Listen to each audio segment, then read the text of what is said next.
So the first thing we're going to do is we're just going to go ahead and do a little review on finding trig ratios.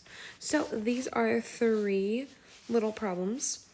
This is evaluating using your calculator. Now, last unit we didn't do the calculator with like anything, but we are going to be using the calculator and then you need to round your answers. The other important thing is that your calculator mode is in degrees. You may have changed it into radians during the last unit, but it must be in degrees or it will pull the incorrect answer. So if you go ahead, pull out your calculators. I want to make sure you guys do this so then you can do it correctly on your own. So tangent of 150 degrees. If you go ahead and you plug that in,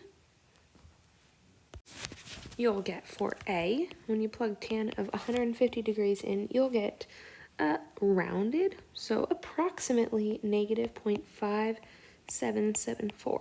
And actually this is one that you can find on your unit circle.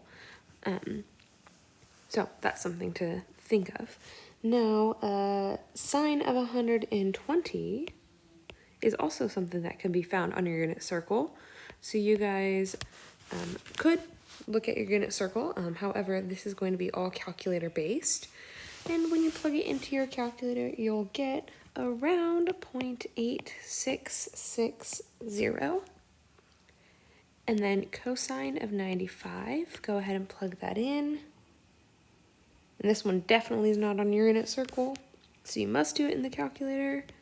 And you'll get negative 0.0872. So if you just watched me do those, please go ahead and try to do them on your own in your calculators so that you can make sure to understand when you go to do things on your own.